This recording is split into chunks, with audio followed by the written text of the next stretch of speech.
Welcome to Healing Wisdom, a Thursday morning talk show featuring guests sharing their stories and knowledge. We discuss the healing aspects of the arts, metaphysics, social justice, and adventure through all types of terrain. So join me, Pandora Peoples, here on WOMR 92.1 FM in Provincetown and WFMR 91.3 FM in Orleans. We're streaming worldwide at WOMR.org. My guest today is transpersonal psychotherapist, international pilgrimage guide, author, educator, and poet, Dr. Ed Tick. So happy to be here with you, Dr. Ed Tick. Thank you for being with us. Thank you, Pandora. It's an honor to be with you again. For 60 years, since you were a kid, you've been studying Greek history, and for 38 years, you've been doing pilgrimages. This is a great follow-up book to your last one. This is Soul Medicine, Healing Through Dream Incubation, Visions, Oracles, and Pilgrimage. It's just such a fantastic book, and I think it hits so many points that are so important, and I wish for everyone that they read this book. So thank you for being with us. You're welcome, and thank you for your work in holistic and spiritual based healing, and thank you for your enthusiasm for this work and inviting me back. Let's start with the word psychotherapy. We're going to be talking about the roots of Western medicine that go back to ancient Greece. Right, and thank you for that, and that's a good place to start. I agree, because our modern words regarding the psychological practices, arts, and sciences all go back to ancient Greece. So many of our scientific and social science words are, of course, based in Greece. And in fact, English is 25% Greek. So people know more Greek than they realize they know. And it's fun when I lead pilgrimages to help people realize the Greek that they already have and they start using it. And language embeds our worldview. So this is not casual. When we learn what a word means and what its roots are, we're beginning to excavate the depths of wisdom that are built into our lives, are built into our spiritual lives, and our languages and our culture. So with that saying, everybody should look up the original meaning and the etymology of their names. And there you'll already find how much language can mean and how much it can be spiritual guidance for you. So I won't take the time, but I can translate my English name, Edward Tick, into its original archetypal meanings. It took me a long time to discover that, but I do. So, regarding psychology, psychotherapy, and the words for our social sciences and our modern healing, as you shared, I have been working in the ancient Greek Asclepian tradition for decades. Asclepius in ancient Greece was the god of healing. And he gave us the origins of our medical and psychological practices today. So there's actually a direct lineage from this tradition. We have records from 1500 BC, and then it was already an established tradition. So, and in Greece, this tradition lasted for about 2,000 years, from 1500 BC to 500 AD, when it was destroyed or taken over and replaced by early Christianity. Asclepius was the god of healing. Asclepius, there's wonderful stories about his origins and his teachings, and it was very, very similar archetypal patterns. It's very similar to Jesus and to other spiritual and mythological figures throughout time, because he had a divine father and a mortal mother. And we've heard of that combination in other traditions as well. And there's a lot of wisdom in that. And part of it is that our healing enterprises are somewhere between the mortal and the divine. We need spirituality to heal our physical ailments. And that's also in the essence of this healing tradition. And this is something that you and I and some of the holistic and spiritually based healers are working to restore, but that modern healing, both psychology and medicine, is lost. And that is, the soul is the center of our being, and the soul is what is afflicted, gets lost or wounded or distorted. And the soul is the source of our afflictions and needs to be in the center of our healing practices. So I'll quote Hippocrates on this, who was called the first scientific or father of modern medicine or scientific medicine. He was actually the son and grandson of Asclepian priests, and he was brought up in this dream healing tradition that we're talking about. So he didn't invent medicine. He took the ancient spiritually based medicine and he studied it scientifically and rationally and gave us a lot of our basic medical and healing lessons. Among those, one thing Hippocrates said that we've lost is that all illnesses begin in the soul and end up in the body. Now, Carl Jung in depth psychology took this lesson up as well. Jung said, the illnesses that we have used to be called the gods and goddesses. The gods and goddesses have become our modern illnesses.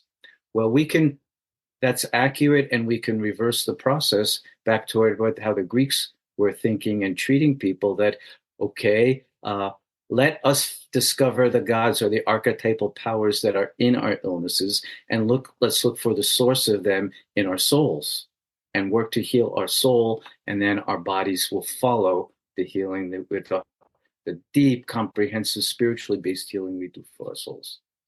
So all of that being said, our words, psychology, psychotherapy, psychiatry, all come from this ancient Greek healing tradition where body and soul, or mind, body, spirit, heart, were all united and treated in a beautiful, holistic manner.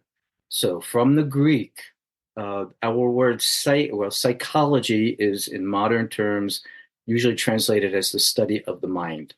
Well, that's not its original meaning or practice.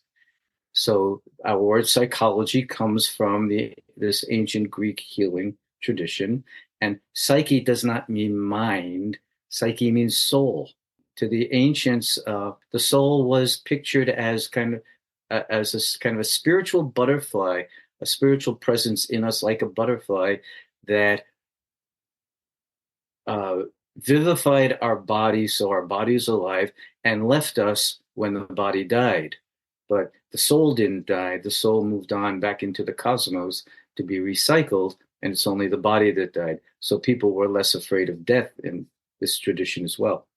So psyche means soul, not mind. And logi comes from the beautiful and really untranslatable Greek word logos, the logos.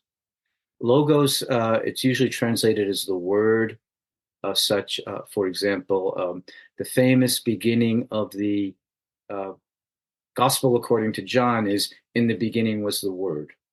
Well, he used the word logos in that. In the beginning was the logos.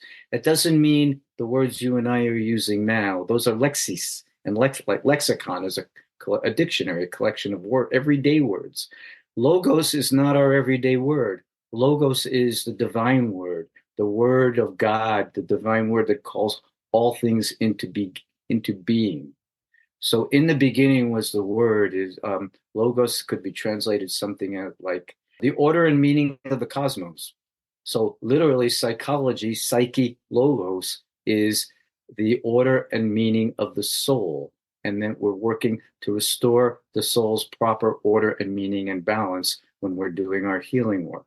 Psychiatry also is from the same tradition, is psychiatros. So psyche again is soul, and iatros meant doctor.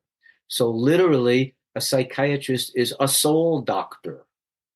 And again, most modern psychiatrists have lost that calling, don't even know that's the origin of their profession. And when people go to psychiatrists now, tragically, they're mostly going to medication dispensers who are giving medicines to control or suppress symptoms, but not to explore the illness or disease somebody has, its roots in the soul, and how we can do our soul healing such that the body will heal. So psychiatrist is a soul doctor. And for any of our friends out there listening to this, if you ever need a psychiatrist, make sure they're soul doctors, not just medication dispensers. So try not to be insulting about this. Well, you're just calling it like it is. And I think a lot of people, even who go to psychiatrists and who enjoy their medicine, also know that. They do, and everybody is looking for spiritual healing today. And so alternative and holistic practitioners are getting very much attention, as we should, to try to bring spirituality, medicine, or earth and spirit back together.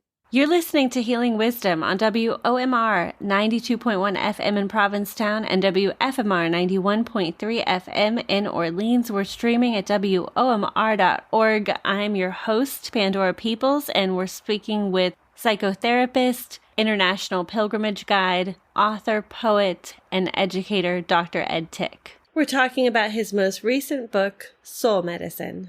Last word we'll talk about is psychotherapy, also some from the same tradition. Therapeia meant to serve or to attend. So literally a psychotherapist is a servant of the soul. Again, not just an expert in helping us repair our dysfunctional wounds from childhood. That's important, but it also doesn't penetrate the depths. And this tradition, like depth psychology, tries to get into our deepest cores, our core self, and work on healing from there. And, in the book, you go into talking about the approach that was taken for healing was less individualistic and it was more collective. And one of the approaches to healing is theater, where there would be a catharsis, and many plays were written by combat veterans, and then I believe also performed by combat veterans.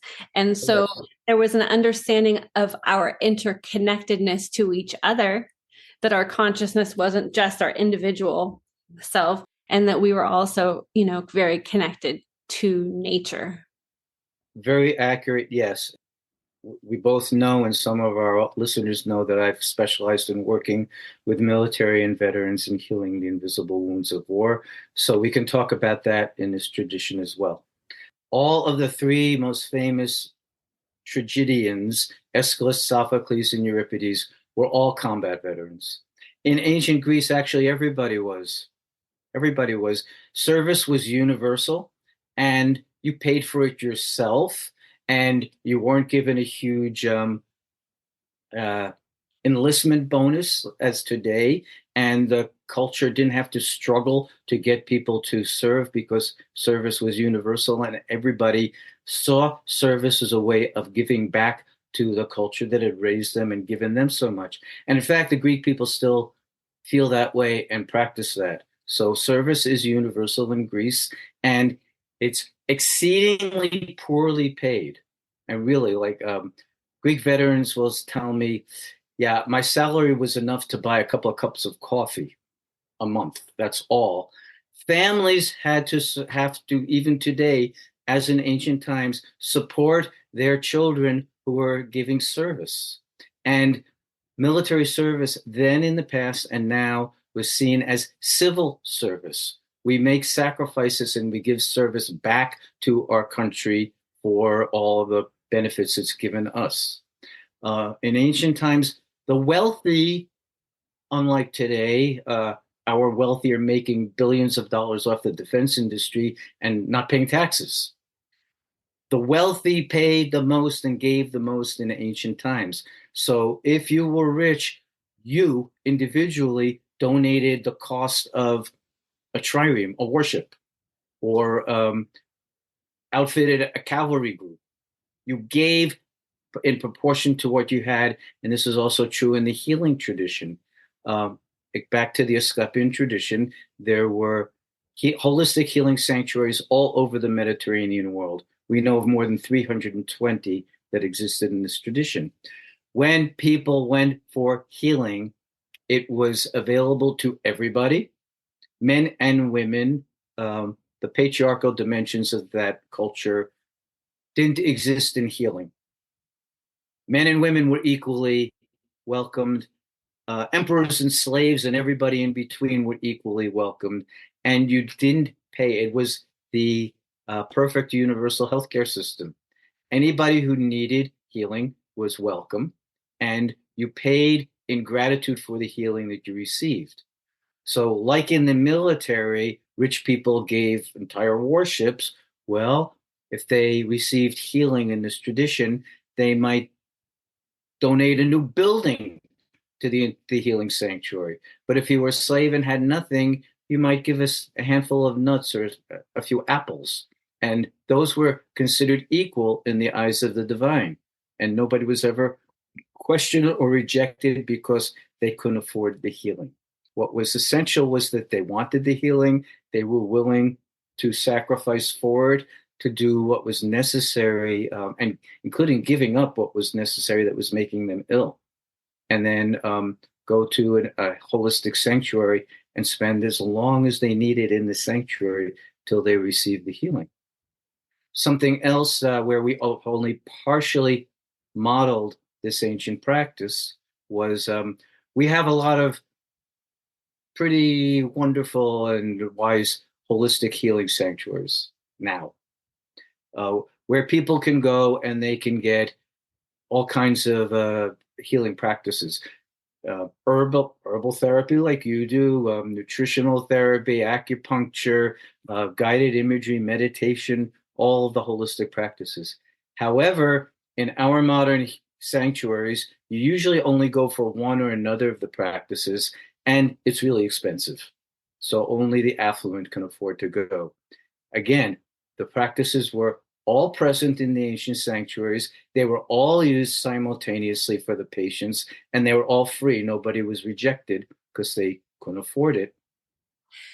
And that wasn't, so people were in the sanctuaries for as long as they needed to stay there. Mm-hmm. And the holistic healing practices were not even the core of the healing. This gets to the really exciting part. The core of the healing was called dream incubation. And it's analogous to Native American vision questing. We could call it dream questing, where people, after they were in the holistic sanctuaries for a while, and there were signs that they were called to approach the divine with their healing needs, then they went into a separate building that was reserved for nothing else but what we call dream incubation. And they fasted and prayed and then lay down on a couch, which was called a klinikos. We get our word clinic from that. And they just stayed there, fasting, praying, dreaming, meditating, until they got a dream or a vision that came from the god of healing, Asclepius, or one of his assistants or helpers. He had three daughters who were also deities of healing, and they came and also brought healing dreams and visions, or his representative totem animals. The snake is the primary one, and that's where we get the caduceus from, but also the dog and the rooster, the cock, were his healing animals. And any of these or others could come in dreams and visions, and one of two things happened. Either people received healing directly in the dream, and we have literally hundreds and hundreds of testimonies of this happening without medical interventions, sometimes with them, but very often without them. So either they received the healing in the dream, or they received a dream that gave them the prescription telling them what to do in order to heal themselves. And again, and we have, as I said, several thousand of these translated and preserved and translated from ancient Greek. So we know how this happened, and we have lots and lots of stories. Relating it to warriors and veteran work, this tradition was especially popular among the warriors. And some of the testimonies are things like a certain warrior had been in a battle, and there was an arrowhead that was lodged in his shoulder, and it was inoperable by surgeons and physicians. So he went to a sanctuary of Asclepius, and he slept in the sanctuary, and he had a dream in which he saw the god coming to him and performing surgery in his dream, and taking out the arrowhead. And then when this warrior woke up, the arrowhead had spontaneously popped out of his shoulder. So the dream surgery worked on his soul and also told his body to expel the projectile. So there's a lot of testimonies like that that seem to make no sense from our modern scientific point of view, but really did happen and really did work and do work, and that can still work for us today. Yeah, absolutely. Well, I was really excited that you talk about shamanism because I felt that it's the only thing that describes what I do because my clients go into a trance and actually have vivid dreaming while they're awake asleep. We evoke the spirit guides and archetypal energies and animal medicine, and we use plant medicine, and we do all kinds of massage, laying of the hands, reflexology, sound healing. And sometimes they're over 3 hours long, these sessions. And sometimes I wish they could be longer, but I try to use sacred time, which you talk about in your book, as opposed to linear time, so that we kind of go into a portal. But it's really profound, and I found that like readings are very analytical, which a lot of healing can come from that auricular Delphic tradition. But I found that once we get them on the table and they're having their own experience that is both soma and they can feel it energetically and also ceremonial and ritualistic, it really allows them to join with this greater collective experience and to receive and to feel one. And I always have the people go into a kind of birth position. And I found that that is like a very key element in their healing. And you talk about that in the book, is that the Asclepian tradition is going into that space of you are reborn. And I feel like that's what all illness requires. All dis-ease requires a complete letting go of something, some energy, some thoughts, some beliefs, something at the core, and then transporting out of that, releasing, and then finding something anew, some piece that's missing, and then from there being whole. I salute and honor the way you practice. Uh, your sessions are not just the 50 minutes or an hour of come in and report your symptoms and let's see how we can get you comfortable again and get rid of symptoms. Your sessions are holistic, are using multiple modalities, are putting people into a trance or an altered state of consciousness. So they're in the Greeks that had two words for time, kairos and chronos. And chronos is chronological clock time that we usually live in our daily lives, but rather you're bringing people into kairos, into sacred time, where clock time dissolves, and we are deeply, deeply, deeply in our spiritual center. And that's really where transformation happens. From the mainstream point of view, when we have an illness or a disease, the goal is to get us back to our normative functioning and back to work as soon as possible. That's not transformation. That's not healing. That's adaptation and repair back into the previous way of functioning. But you're right. I confirm and affirm what you're saying, that when we have any kind of dis-ease or illness, the old system and our old adjustment is breaking down and it's not working anymore. And all illness, all health challenges, ideally, you and I might say can be a death rebirth process. The old system is supposed to collapse because it's no longer serving us. Something is askew, and we go through the death of the old self and a restoration and recreation of our new self with a new identity. And so we're given the opportunity to come out of the health and illness process as different people, matured, gaining wisdom, gaining better internal harmony and integration of all of our various parts and our crazy modern lives, and being wiser and more mature and better integrated. And everything can be that. Every breakdown, we have to have that perspective that understands that illness is a systemic breakdown because things have gone wrong in the individual or the collective soul, and they are stopping us in order for us to achieve a reintegration at a higher level of awareness and functioning. And I'll say that about myself too, that I'm just completing 4-month recovery from long COVID. I did have COVID back at the beginning of January, and it turned into the long version. And of course, the mainstream medical system didn't know how to help me and couldn't. And didn't rely on it, but I declared myself in a 3-month long incubation process that, okay, the virus got me. That's the physical dimension.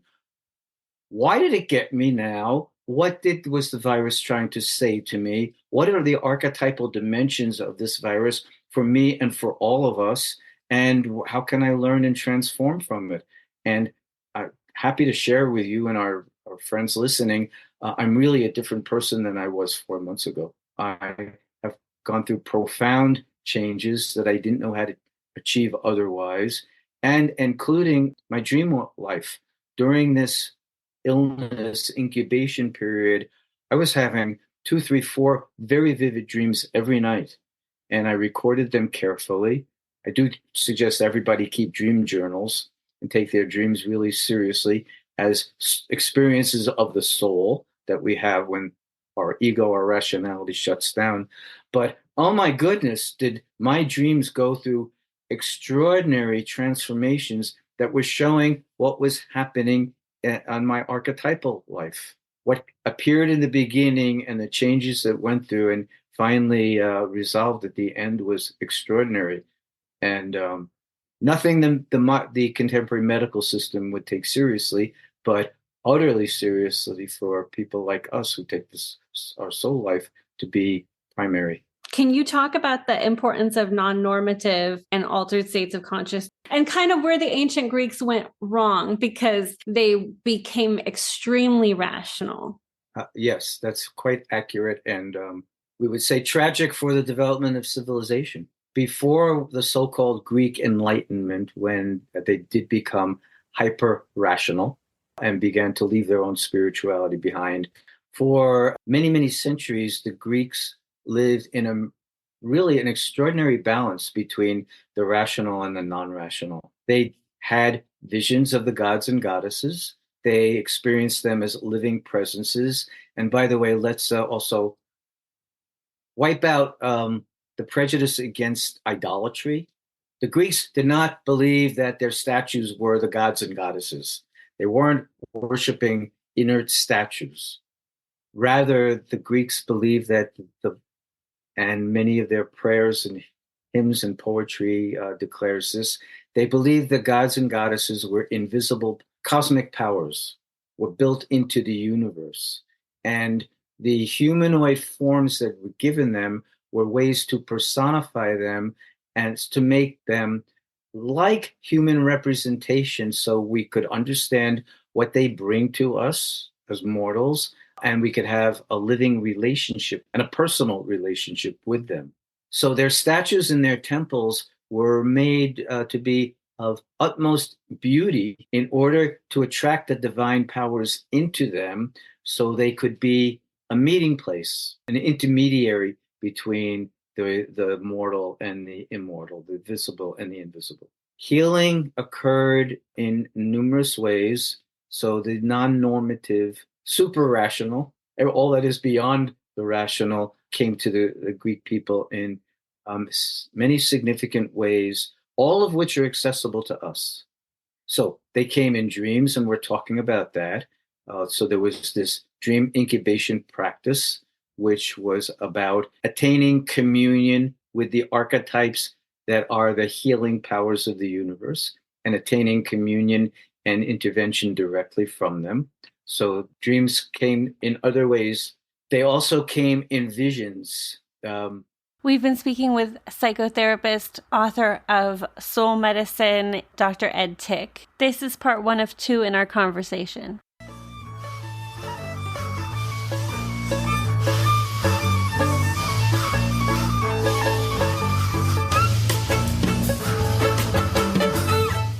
You've been listening to Healing Wisdom at Outermost Radio. All of our shows are podcasts at WOMR.org. Also check out healingwisdomradioshow.com and contact me at pandora@WOMR.org.